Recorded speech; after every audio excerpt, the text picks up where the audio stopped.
Hi guys, welcome to my channel. My name is Chisom and I am super excited to have you with me today. If it's evening, afternoon, morning, whenever you're listening to this, I'm super excited that you've chosen my channel. If you're listening on podcasts right now, thank you for listening. If you'd like to see what I look like, you can come ahead to YouTube and continue the episode. So today's topic is something I'm deeply passionate about: hacking devotional consistency. I get too many questions about this every time. If I get 10 questions in any given period, 7 out of those 10 questions have something to do with devotion. And I'm honored to be able to answer these questions, not just from head knowledge or something I've read, but from my personal experiences, tips that I have tested and carried out in my own life. So stick around and you would hear everything you need to keep your devotional life fervent and consistent. So far, for the past 26 days, I've been doing something special with a group of 26 people. It's called Oksano and it's a devotional program.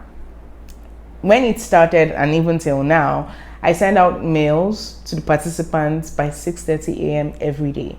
And those mails typically contain a devotional and tasks to follow. So the task would normally contain a Bible reading, prayers, and something specific to help you grow that day. It's been life-changing for the participants and even for me. When I take time to read responses to the mail, I'm honored and humbled by what God can do through your yes, what God can do when you choose to give yourself to growth. It's beautiful to see. Even though I'm the one hosting this devotional program, Oksano has changed my life for the better. I have grown in consistency, having to show up every day because I write emails fresh every day. So it's been a journey and I'm grateful to God for that. So one of the people in Oksano asked me a question that I'm going to capitalize on to write off this video. She's saying, I hear preachers increasingly talk about how when you drop in fervency or consistency in devotion, you have to start building from the beginning again, like all the work you've put in before doesn't count.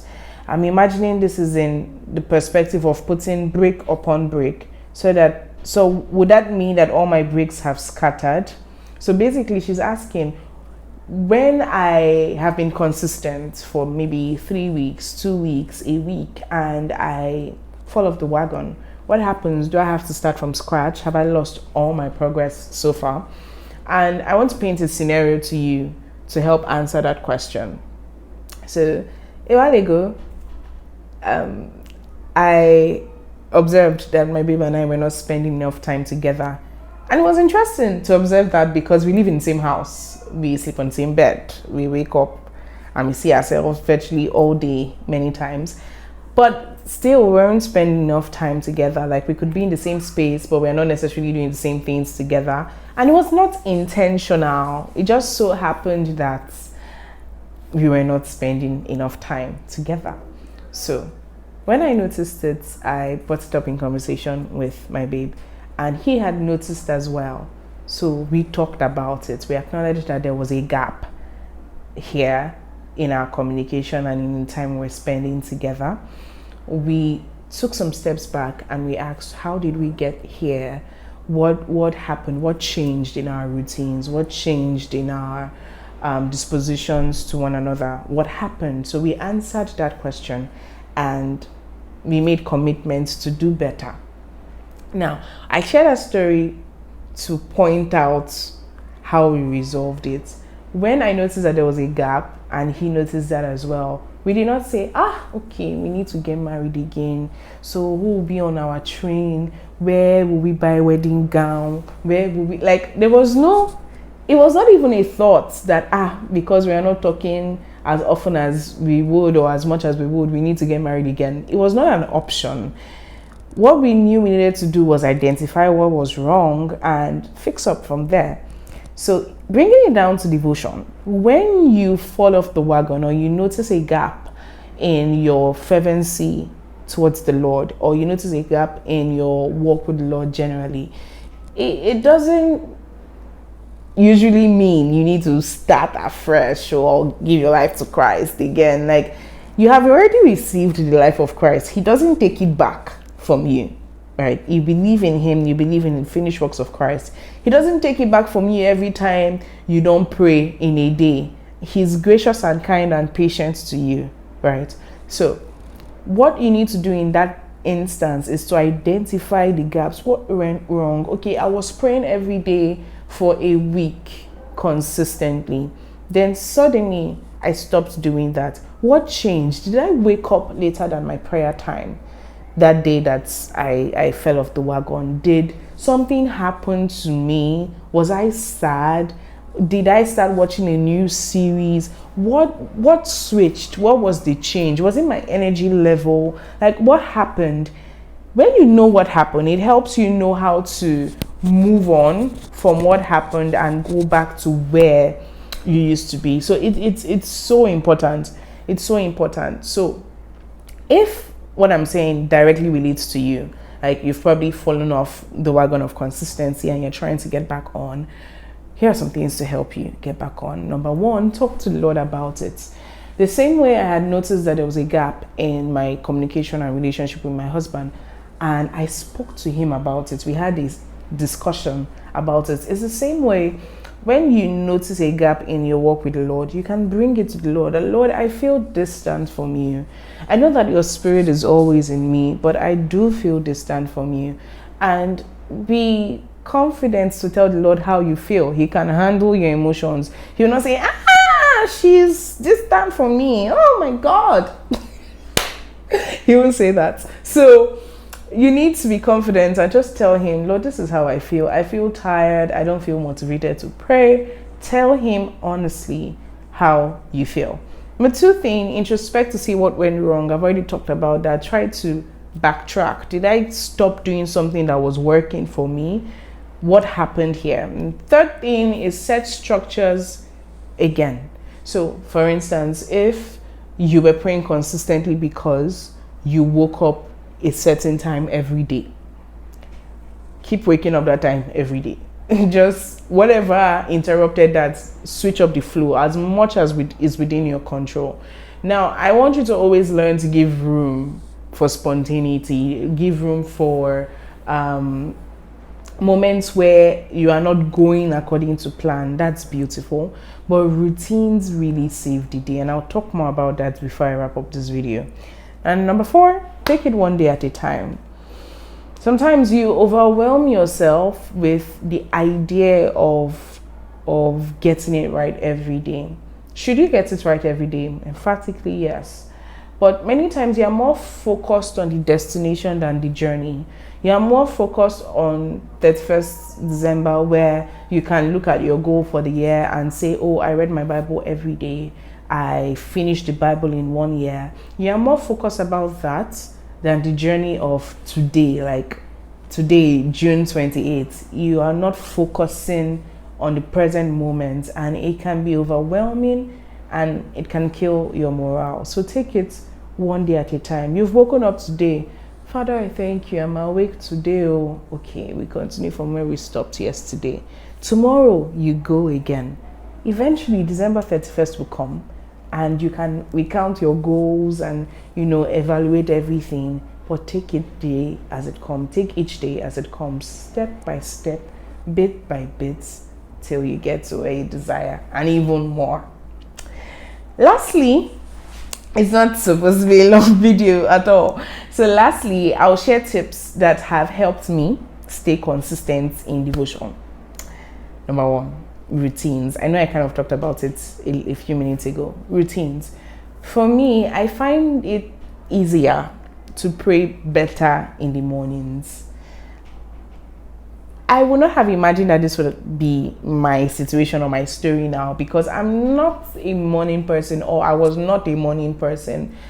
I am the kind of person that takes time to wake up. So give me soft launch when they are waking me up. Don't just open the door or shout or call my name from sleep. No, like tap me gently if you have to. And if you don't have to, please don't wake me up. I'll wake up by myself. Anyway, I love to take my time to wake up. But I just realized that when I spend time in devotion, it helps me have a better outlook to the rest of the day. It centers me for the rest of the day. So I prefer having my devotions in the morning. So what I do, especially now, I wake up in the morning. It's a funny routine. I open the curtain by my bedside and I just look out the window and I start praying. It's not a very pretty sight actually, because right outside my window I can see a demolished building and the rubble and weeds. It's not the prettiest sight. It's not like I'm looking at flowing water or I'm looking at beautiful flowers or anything. It's just rubble. It's very random. But I'm used to it. I can't explain why it's comforting, but it's comforting. I just stand up, look at it, and then I keep praying. So whatever works for you, whatever routine is working for you, pick it, and you can just build routines that work for you. Anything that keeps you consistent, stay with it.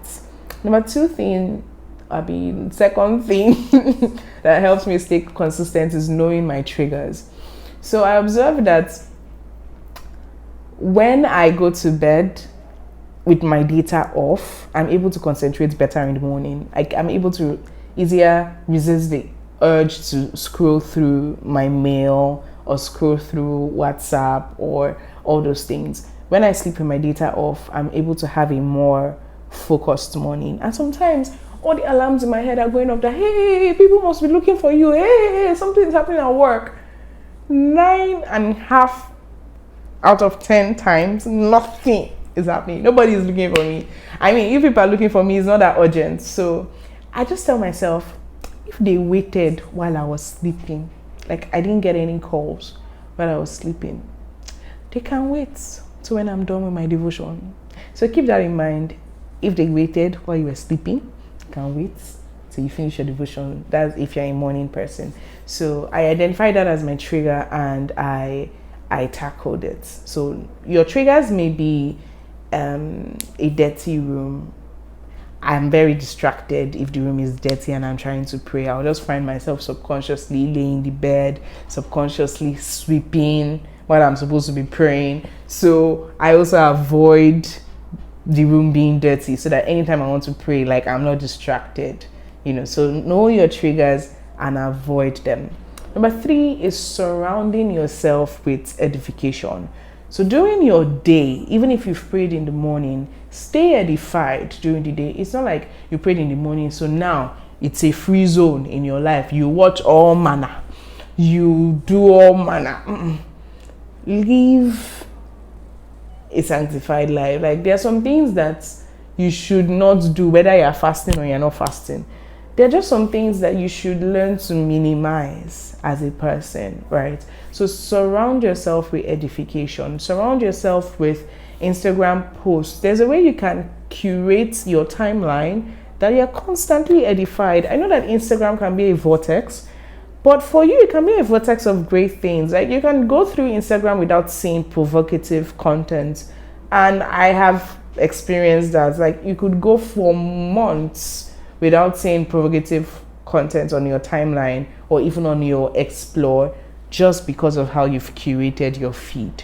And for me, if I'm going through my timeline and I see something that is remotely provocative, I block and I archive. If you're somebody I follow, I'll follow you direct. Like I'm not sentimental about those things. I may not have a problem with you, but your content, I have a problem with it. So I will just block it. I don't want to see it. Okay? We can see outside and say, oh, hello, hi. But I don't want to be provoked by your content. So I'll just delete it. So do the same thing. Curate your environment to be full of edifying content, edifying moments. So for me, I'm always playing music in the car when I drive. Jodeep's mouth should be paining him by now, or David Dam. It depends on my mood that day. But I'm always playing songs in the car. When I can't play songs, I sing songs. When I don't feel like listening to music, I listen to a sermon. It's just important that you keep yourself edified in your environment. Number 4 is praying with people. I found this very helpful when I don't feel like praying. Yeah, there are moments I don't feel like praying. So I could text a friend and say, oh, are you down to pray? And then we just pray. And I just find that into the prayer, I am more energized. I feel better, and I am more in tune with my spirit and ready to pray even more. So praying with people just might save the day. Number 5, take it today as it comes. I've already said that before. If you missed devotion yesterday, make sure you don't miss it today. Don't be the kind of person that, let's say you wanted to have a week full of consistency in devotion, and you get to Wednesday and you missed Bible study. So you don't say, oh well, till next week. Don't do that. If you miss today, don't miss tomorrow. If you miss tomorrow by any chance, don't miss next tomorrow. Whenever you find yourself sleeping, catch yourself immediately, whether it's 6 a.m. or 9 p.m. Just get it done. Just get it done. Number 7, or I've lost count right now, or the last thing basically I'm going to share with you is accountability.